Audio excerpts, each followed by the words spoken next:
Well, welcome to the Taste of Mercy. Today's episode, we're going to do some fresh tilapia. And we thought today we would do a couple different applications. Tilapia is looks like this. Great fish. This is the tilapia fillet, okay? This is boneless. It's a freshwater fish. This is about a 5 ounce. So they're going to range from 3 to 5, 7, up to about 9 ounce in the boneless fillets. And most of our recipes, we're going to do that 4 or 5 ounce range, okay? And they're going to lose about an ounce when they're cooked. Yeah, they're going to shrink down. We're going to lose some on that. This tilapia is rapidly becoming very popular here in the United States. You know, it's most of them are pond raised. It's farm raised. It's indigenous to North Africa, and you can buy it pretty much in most all the grocery stores in the frozen food section. Right, they come pre-wrapped, frozen section, so you can just pull out one fillet at a time. Right, yeah, which I like. They're very handy, and you know, this first one we're going to do with a broiled, okay, and then the next one we're going to do a kind of a pan fried. You know, tilapia is you know, it's not an endangered fish, you know, and you don't have to worry about the mercury and that kind of thing because they're not feeding off other fish, and it's actually the 5th most popular seafood in the United States, which I was kind of surprised. Yeah, it was. You know, and it's really come to the other its forefront. Pond-raised ones you're thinking about, you know, catfish and shrimp and salmon. Some of those are commercially raised, right? So let's get started. Recipe calls for 4 fillets. And a little bit of olive oil, 4 teaspoons of that, and I'm just going put it in the pan. To do a little That's going to give that nice, lovely oil just to prevent it from sticking. That heart-healthy oil of olive oil. I did spray the pan down a little bit with some pan spray. We're going to put the juice from 3 limes on here. So we're enhancing with the vitamin C. It's going to give it a nice tart citrus taste to it, and low sodium with this. You know, fish has no sodium in it per se. Now, the tilapia is a pretty mild fish by itself. It doesn't have a real strong flavor, and I think that's probably part of the reason why it's becoming so popular. That and it's no fishy taste to it. It's reasonably priced. Okay, it's a good alternative to a lot of other fish. It grows quickly, so we can keep it low down on cost. It's also a great, very lean fish. It's very low in saturated fat, less than a gram of fat per 3 ounce serving. So it's a great popular for our low fat diabetes diets, low sodium diets. It's great for that. Yeah, looking in the stores, you can also buy, you know, tilapia processed like a tortilla crusted and some of those other ones. But if you take and check just bake them up. The sodium content's a lot higher. Check the content on those. You know, the sodium, the fat, both. You know, much more than what we're doing here today. These recipes are online. And they're going to be just as quick and convenient as those pre-ready ones to go. If you do some ahead, you could let this fish marinate overnight, the night before, while you're making supper from something else. Come back home the next night, put it under the broiler. It'd be a great, quick, fast, easy to do dish. I've got a little granulated garlic. I'll try to divide that between the 4 fillets. Yeah, and you can just vary these seasonings or whatever your preference is, but maybe like you really do need to give some taste some flavor to it. And then we're going to put some cilantro. And I think we need about a tablespoon or so of that. Those fresh herbs are just going to really help to keep that sodium very low for a recipe. And yet pizzazz, you know, cilantro just gives you that taste. Along with that lime, kind of a little Mexican flavor to it. That you think of that. Now these don't need to be real finely chopped. We're just going to spread it out there. And that freshness, that as they broil, it's just going to go those oils of the cilantro right down into the fish and have that flavor everywhere. Okay, and that's all we really need to That's to fast. do for this. I could do that when I get home from work. That's going to go into the broiler. We're having it up high there so that we don't take long. And Nancy, while this is broiling, we're going to take some fresh spinach and we're going to kind of wilt it in the skillet Okay. with some onions and tomatoes. Fast.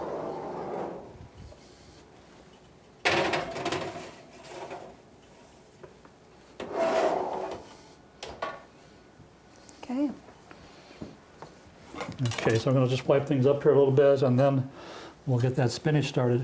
Okay, we're going to We don't want to do it too far ahead because, it's going to wilt. We got it's going to be wait sitting there for it. waiting for that fish. But the fish, 7, 8 minutes, something like that, depending on Okay. how big it is and how thick it is, okay? Well, those were pretty even because of that coming in those individual packets, so that shouldn't take too long. Right. All right, so we're going to need the spinach. Before we go with that, I think we'll just take and cut the onion.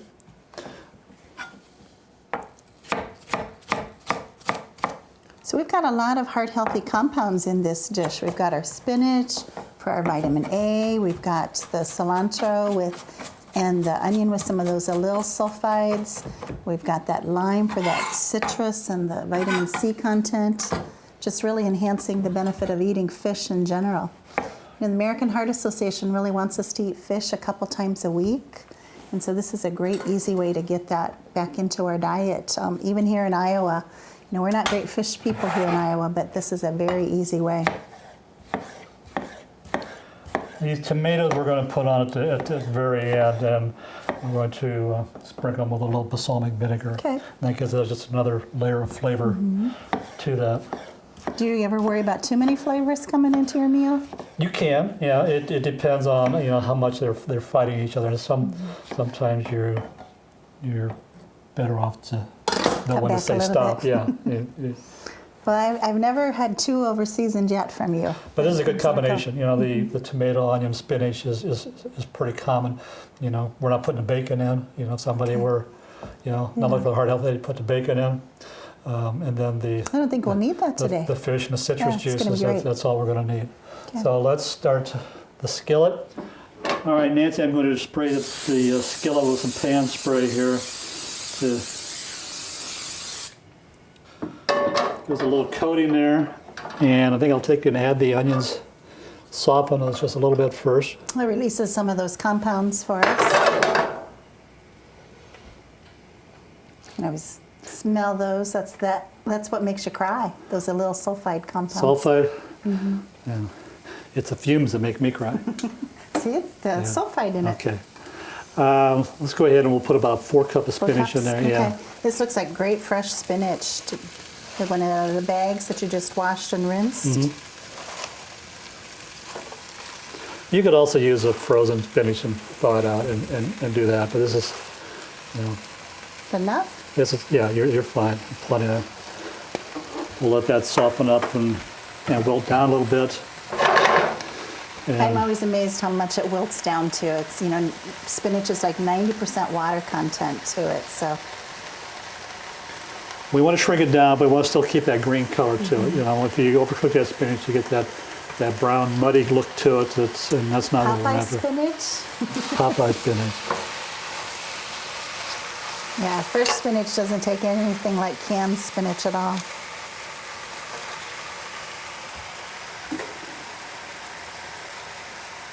And already it's collapsing down from what you had there. Making that nice fresh green, just changes the color. Great source of vitamin A for us in our diet. We should have some vitamin A about every other day, so. See, those onions are starting to soften a little bit, so they get a little translucent.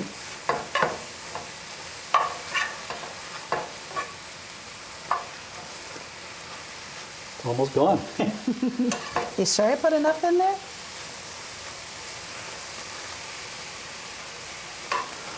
Okay, I'm going to shut it off. We don't want to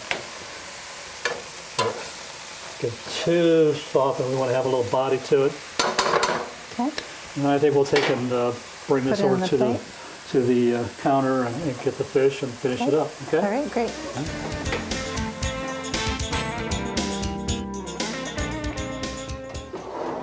Let's check that fish. Oh, look at that nice moisture that juice helped keep in there.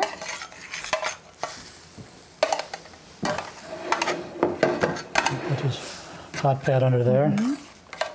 Nice. It firmed up very nicely. Tilapia holds its shape really well as it still stays moist. Now, if you were checking this, if you were to spread it open, you can see that it's It's flaking. it's white all the way through, nice and flaky. It's completely done. I think so many people overcook fish. So it's That's just a big so thing, dry, especially with and then this. they don't like. Right. There's not much moisture to fish, hardly any fat, so we can't overdo it. I put a little balsamic vinegar on the tomatoes, and I get a little. Spin it. Run it there.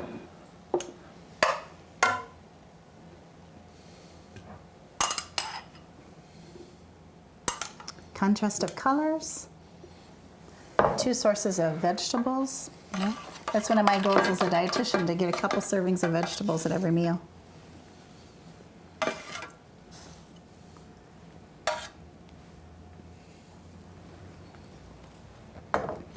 We got a little Parmesan cheese. Add to that, and maybe another little sprig of cilantro. We certainly eat with our eyes, don't we? And that We do. just is colorful and attractive. Now, very, very quick, very easy, tilapia, lime, cilantro. Yeah. Under 15 minutes, a meal.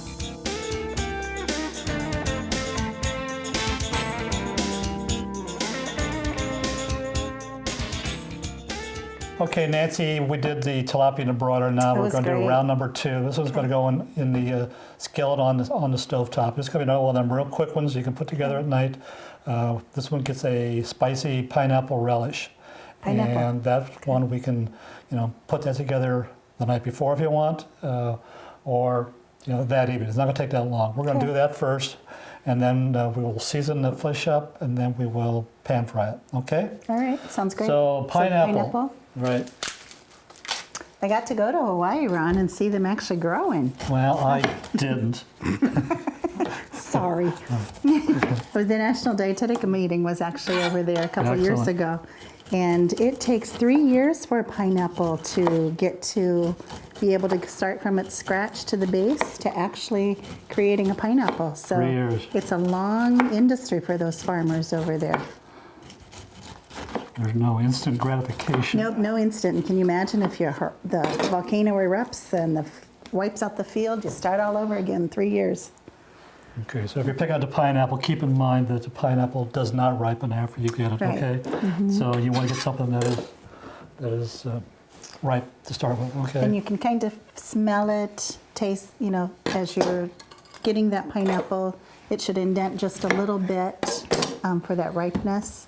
I can't think you can't not win if you purchase Del Monte Gold. Those are, by far the best, and you're going to get the ones that have a little bit of the yellow color to it. It's not the real dark green. Those are the real hard, unripe ones. And so the pineapple, we're going to want about a cup and a half. Okay. And so you cut salsa, out we're going to be reasonably small, okay? And you cut out that hardcore center. Took that center out, correct? In Hawaii, they served it to us in our fruit drinks, just as kind of a little extra to give it pizzazz and iced tea. And so you can always save that extra core to do that. That's a good idea.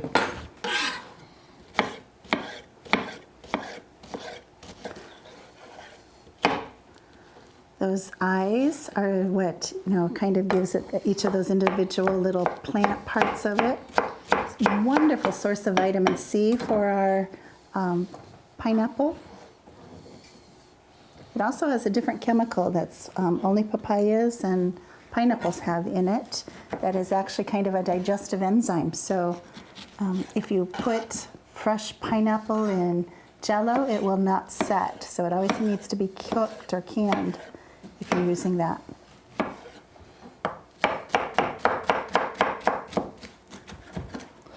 Okay, that should be our cup and a half easily. Okay, a little extra pineapple is good. Oh, always. About a third of a cup of onion, and we'll do this as a small cup. That's an interesting flavor combination, but salsa, has really come a long ways, and lots of different fruits and vegetables, hasn't it? Mango salsa, papaya, strawberry, Yeah. versus the traditional tomato. And I like to see that variety. You know, we get that extra fruits and vegetables into our diet again.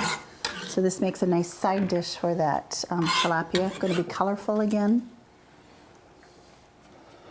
Okay, now we're using a plum tomato. Oh, you do have tomatoes in that salsa. Mm-hmm. And, you know, the plum tomato is not near as watery, so it's going to be a Solid. nice, Okay. nice addition there.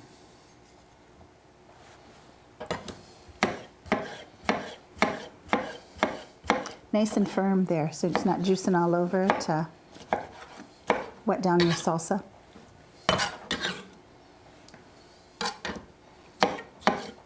I'm liking the colors of that red and that white and the yellow.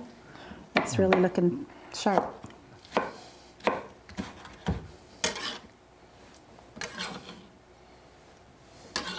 Could you use any other tomatoes? You know, these by far are the best. I mean, you could use the other, if I were using a regular tomato, I would probably seed it Seed it first. out? Yeah. Okay. Didn't seem there were many seeds in that one. Rice wine vinegar, a couple tablespoons. Brand new jar.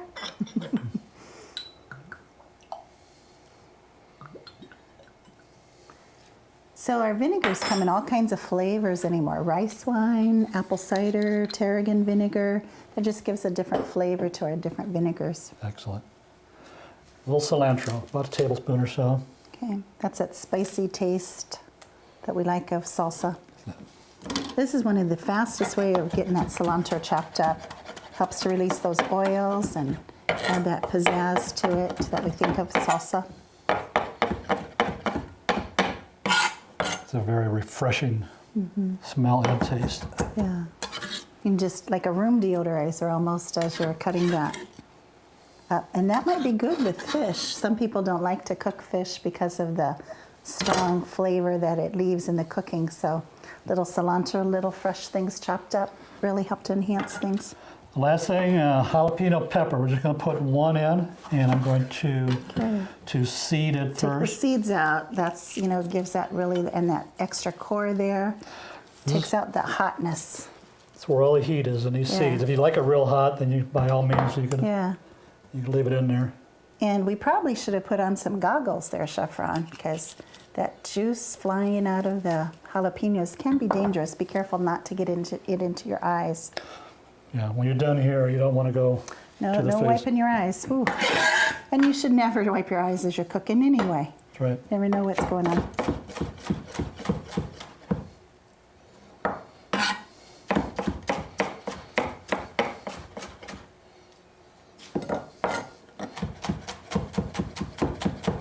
When my girls were little and we were cooking in the kitchen, you know, it'd be many a times that we'd be heading back to the kitchen sink to wash their hands because it was a hard thing for them to learn about sanitation in the kitchen.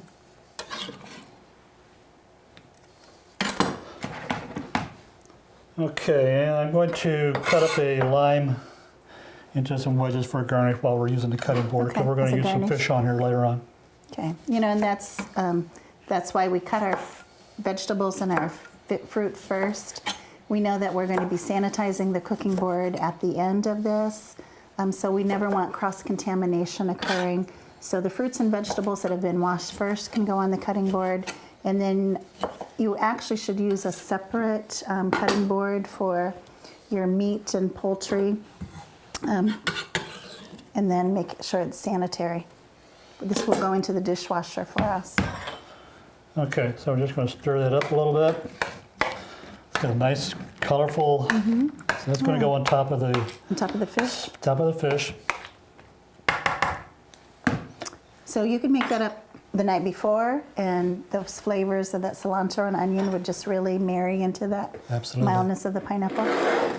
All right, the tilapia. 4 tilapias again, about the 4 or 5 ounce, somewhere in there. These actually feel like they're maybe just About a 5 ounce little almost. bigger, yeah. Okay, and here I have some Cajun seasoning, a little kosher salt, Kosher salt? and Okay. the red pepper flakes. All right. That's going to get a little bit of the bite to it too, between the Cajun and And the the red pepper flakes. And again, like in the first recipe, it's a mild fish. It needs something to kick that flavor up, okay? We wouldn't have had to add the salt to the recipe if we didn't want to, especially with the other spices, but the recipe called for it. We're going to try it once. Yeah, and I always follow the recipe, right? I'll challenge you on that one. Okay. Okay. You started with those fillets pretty dry in order to help keep that Cajun spice going down into them. Did you pat them dry before? Or I did not. They just drained pretty well? I think so. I mean, these were individually wrapped to start with, and as you see, I think the bulk of the liquid is sitting there right there on the plate. Yeah. You know, one thing about fish, if it comes frozen, you really need to cook it within as soon after it has thawed, and you don't really want to refreeze it. Don't want to refreeze it. Because then you just lose that texture of that moisture out of the fish, and it just truly changes its texture and flavor. This tilapia frozen, probably 4 to 6 months, I think, is about the length of time. Yeah. Okay. And with it being individually frozen, you can just pull 1 or 2 out of the freezer really quickly. It took only a couple minutes for it to thaw because it's such a thin fish. I'm going to wash my hands. We're going to get the skillet heated up and pan fry these. Nancy, I think we'll go ahead and fire up the grill? Fire up the grill. Okay. Fire up the skillet. And should we get the skillet really hot before we put the fish in, or is it one that we put the fish in? We should have, about a medium-high heat on here, and I need a couple teaspoons of oil in there. That might be a little generous. Those are pretty big fillets. If you have a non-stick skillet, that'd be great. The better. This one is not. I love my heavy non-stick skillet. You got to be careful of those so they don't get scratches and things on them. Treat them nice. Treat them nice. Yeah. So if you've got one that's all scratchy up, you need to get rid of it. Short lifespan of a commercial kitchen. That's true. All right, this is heating up pretty fast. Okay. Have the fillets over here. So the trick of cooking that is about the evenness of the fillet too, so they go pretty even. Yeah, you want all 4 of them to be reasonably uniform in thickness. It's the same if you're cooking asparagus spears or potatoes or whatever, as long as it's not so much the size as it is a uniformness of the thickness of the fish. Right. Okay. Now that tilapia under the broader didn't take long at all. So this is a couple minutes is what the recipe says. So you can't leave it. we're going to kind of mind the store on this one here. We'll they get good and brown on that side, and we'll be able to tell they'll start shrinking up, and the color will start changing around the edges. Well, you can already see the difference of the edges, getting that opaqueness of it. So that's always when you can start to tell a fish is completely cooked. It's nice and white. You take a fork and flake it away. Right. And again, we don't want to overcook this. Could you have seasoned this and put it on the outdoor grill? Yeah, but you're going to have, a wire basket. You're going to have something under there, some foil and whatnot. You're going to be careful because you do it with any fish, but I think this especially is pretty delicate. Yeah, I like using the wire baskets on the grill. They really cook quickly, and I can stand out there and flip and pretend I'm a grill master. There's no fat, basically, to tilapia.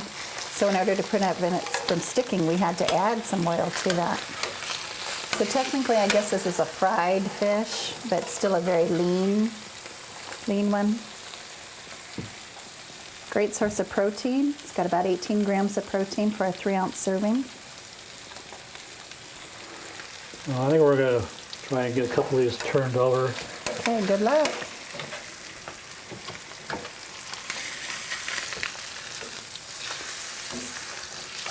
Well, that's a graceful technique, two-handed turning.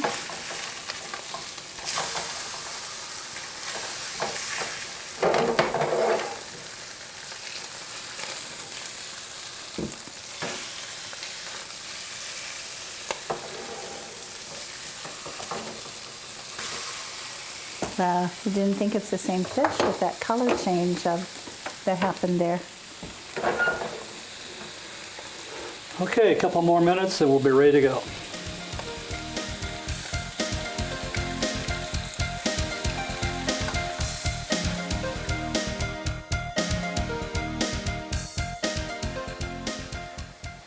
All right, Nancy, I think we're going to Okay. see here. It just came apart nicely and flaked. It's nice and white. Okay.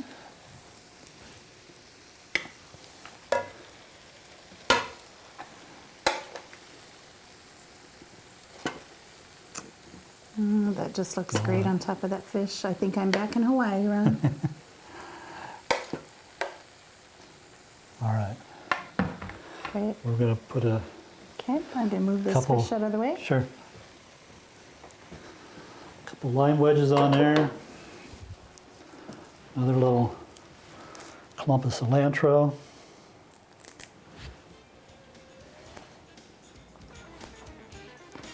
And we have a pineapple spicy pepper tilapia. Yum. Smells great.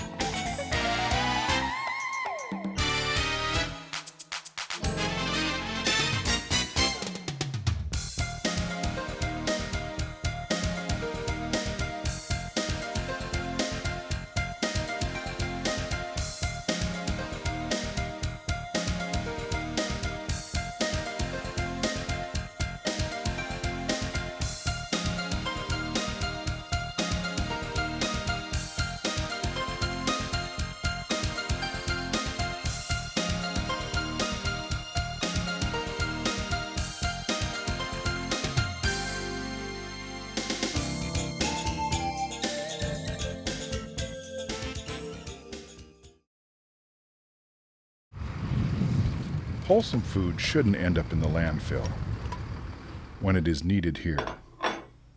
Contact us for more information to find out how you can help. Table to Table, the right thing to do. For years, scientists have explored remote corners of the Earth, searching for exotic substances that might help prevent cancer. At last, man has discovered a secret place where powerful remedies can actually be found. Medical research shows that a vegetarian diet rich in fruits, vegetables, and whole grains can help prevent many types of cancer. Wherever you live, cancer prevention is as close as your grocery store. To learn more, call 866-906-WELL.